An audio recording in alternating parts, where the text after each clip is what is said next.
Chapter 5, in which Piglet meets a Heffalump.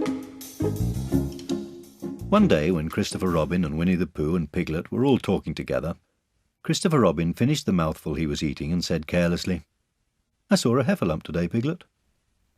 "What was it doing?" asked Piglet. "Just lumping along," said Christopher Robin. "I don't think it saw me." "I saw one once," said Piglet. "At least I think I did," he said.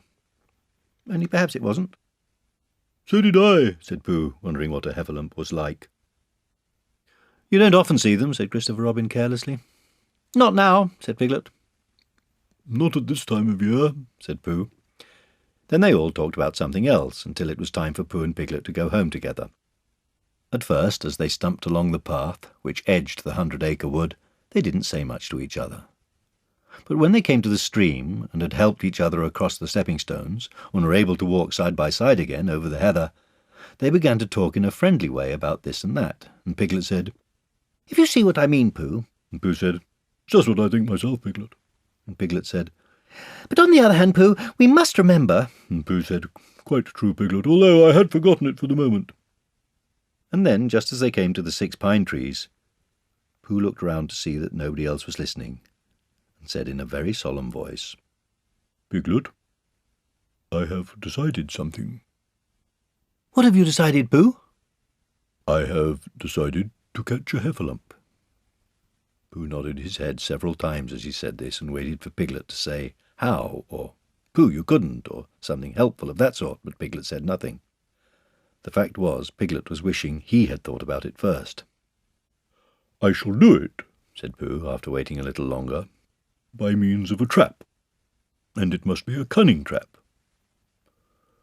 So you will have to help me, Piglet." "Pooh," said Piglet, feeling quite happy again now. "I will." And then he said, "How shall we do it?" And Pooh said, "That's just it. How?" Then they sat down together to think it out. Pooh's first idea was that they should dig a very deep pit, and then the Heffalump would come along and fall into the pit and— "Why?" said Piglet. "Why, what?" said Pooh. "Why would he fall in?" Pooh rubbed his nose with his paw and said that the Heffalump might be walking along, humming a little song and looking up at the sky, wondering if it would rain, and so he wouldn't see the very deep pit until he was halfway down, when it would be too late. Piglet said that this was a very good trap, but supposing it were raining already? Pooh rubbed his nose again and said that he hadn't thought of that. And then he brightened up and said that if it were raining already, the Heffalump would be looking at the sky wondering if it would clear up, and so he wouldn't see the very deep pit until he was halfway down, when it would be too late. Piglet said that now that this point had been explained, he thought it was a cunning trap. Pooh was very proud when he heard this, and he felt that the Heffalump was as good as caught already. But there was just one other thing which had to be thought about, and it was this. Where should they dig the very deep pit? Piglet said that the best place would be somewhere where a Heffalump was, just before he fell into it, only about a foot farther on. "But then he would see us digging it," said Pooh. "Not if he was looking at the sky."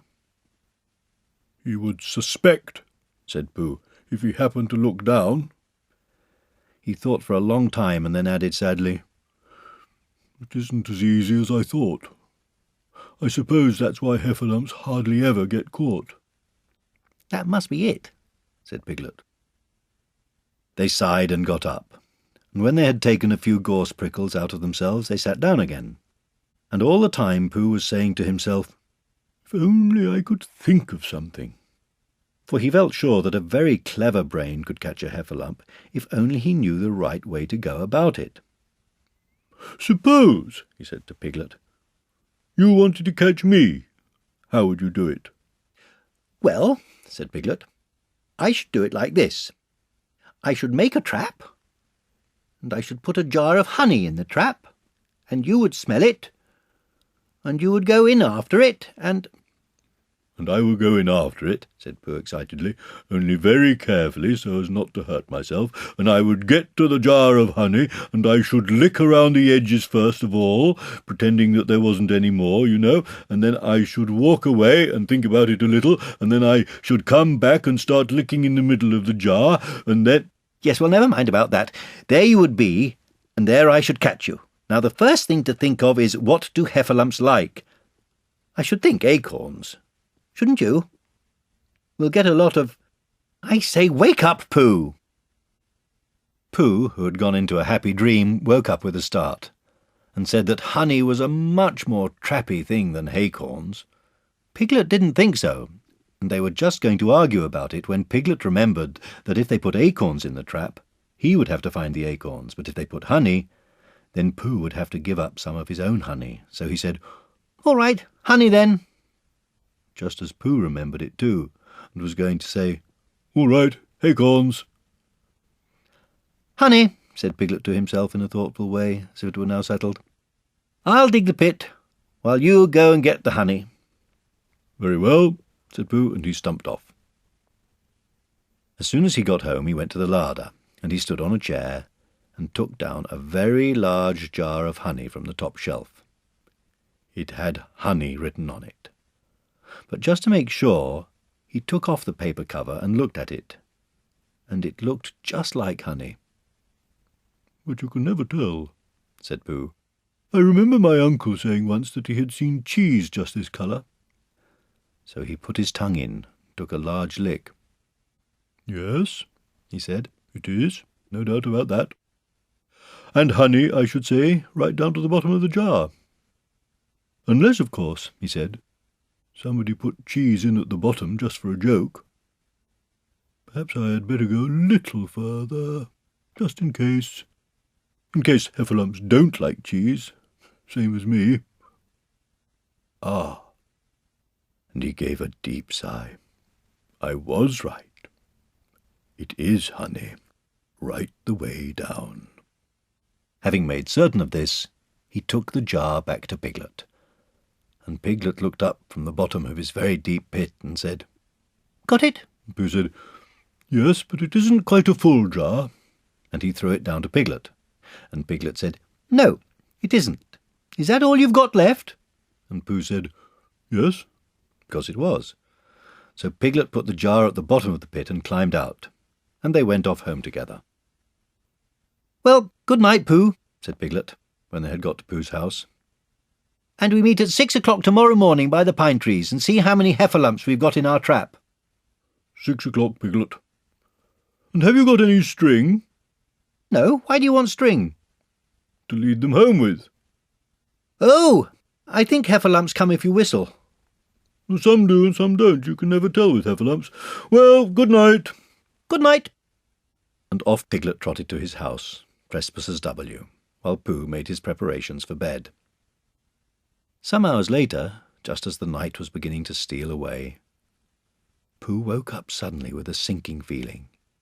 He had had that sinking feeling before, and he knew what it meant. He was hungry. So he went to the larder, and he stood on a chair, and reached up to the top shelf, and found nothing. "That's funny," he thought. "I know I had a jar of honey there, a full jar full of honey right up to the top, and it had honey written on it, so that I should know it was honey. That's very funny." And then he began to wander up and down, wondering where it was, and murmuring a murmur to himself like this: "It's very, very funny, 'cause I know I had some honey, 'cause it had a label on, saying honey. A galoptious full-up pot, too, and I don't know where it's got to. No, I don't know where it's gone. Well, it's funny." He had murmured this to himself 3 times in a singing sort of way, when suddenly he remembered. He had put it into the cunning trap to catch the heffalump. "Bother," said Pooh. "It all comes of trying to be kind to heffalumps." And he got back into bed. But he couldn't sleep. The more he tried to sleep, the more he couldn't.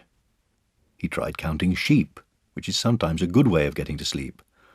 And as that was no good, he tried counting heffalumps, and that was worse, because every heffalump that he counted was making straight for a pot of Pooh's honey and eating it all.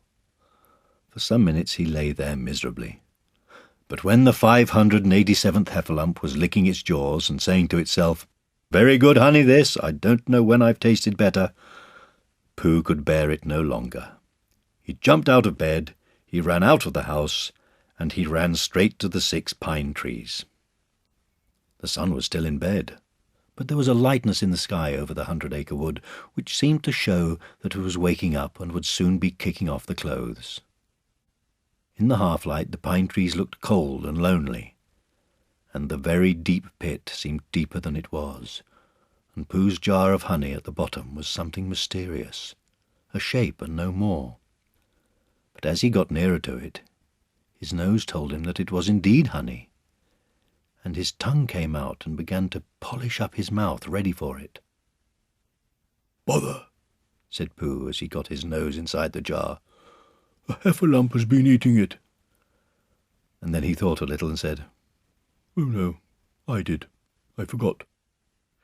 Indeed, he had eaten most of it, but there was a little left at the very bottom of the jar, and he pushed his head right in and began to lick. By and by Piglet woke up. As soon as he woke, he said to himself, "Oh." Then he said bravely, "Yes." Then still more bravely, "Quite so." But he didn't feel very brave, for the word which was really jiggetting about in his brain was heffalumps. What was a heffalump like? Was it fierce? Did it come when you whistled? And how did it come? Was it fond of pigs at all? If it was fond of pigs, did it make any difference what sort of pig? Supposing it was fierce with pigs, would it make any difference if the pig had a grandfather called Trespassers William? He didn't know the answer to any of these questions, and he was going to see his first heffalump in about an hour from now. Of course, Pooh would be with him, and it was much more friendly with two. But suppose heffalumps were very fierce with pigs and bears? Wouldn't it be better to pretend that he had a headache and couldn't go up to the 6 pine trees this morning? But then suppose that it was a very fine day and there was no heffalump in the trap. Here he would be in bed all the morning, simply wasting his time for nothing. What should he do? And then he had a clever idea.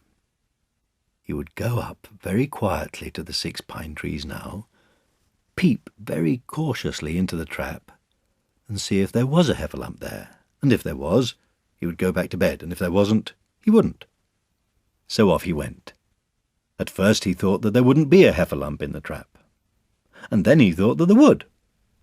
And as he got nearer, he was sure that there would, because he could hear it heffalumping about it like anything. "Oh dear, oh dear, oh dear," said Piglet to himself, and he wanted to run away. But somehow, having got so near, he felt that he must just see what a heffalump was like. So he crept to the side of the trap and looked in. And all the time Winnie the Pooh had been trying to get the honey jar off his head. The more he shook it, the more tightly it stuck. "Bother!" he said inside the jar, and "Oh, help!" and mostly "Ow!" And he tried bumping it against things, but as he couldn't see what he was bumping it against, it didn't help him. And he tried to climb out of the trap, but as he could see nothing but jar, and not much of that, he couldn't find his way. So at last he lifted up his head, jar and all, and made a loud roaring noise of sadness and despair. And it was at that moment that Piglet looked down. "Help! Help!" cried Piglet. "A heffalump! A horrible heffalump!" And he scampered off as hard as he could, still crying out, "Help! Help! A terrible heffalump! Huff! Huff! A hellable horrorlump! Hor! Hor! A horrible hellerump!" And he didn't stop crying and scampering until he got to Christopher Robin's house. "Whatever's the matter, Piglet?" said Christopher Robin, who was just getting up. "Heff!" said Piglet, breathing so hard that he could hardly speak. "A heffalump!" "Where?" "Up there," said Piglet, waving his paw. "What did it look like?" Like it had the biggest head you ever saw, Christopher Robin. A great, enormous thing like nothing. A huge, big, well, like I don't know, like an enormous big nothing. Like a jar. "Well," said Christopher Robin, putting on his shoes, "I shall go and look at it. Come on." Piglet wasn't afraid if he had Christopher Robin with him, so off they went. "I can hear it. Can't you?" said Piglet anxiously as they got near. "I can hear something," said Christopher Robin. It was Pooh bumping his head against a tree root he had found. "There," said Piglet. "Isn't it awful?" And he held on tight to Christopher Robin's hand. Suddenly Christopher Robin began to laugh, and he laughed, and he laughed, and he laughed. And while he was still laughing, crash went the Heffalump's head against the tree root. Smash went the jar, and out came Pooh's head again. Then Piglet saw what a foolish piglet he had been, and he was so ashamed of himself that he ran straight off home and went to bed with a headache. But Christopher Robin and Pooh went home to breakfast together. "Oh, Bear," said Christopher Robin, "how I do love you." "So do I," said Pooh.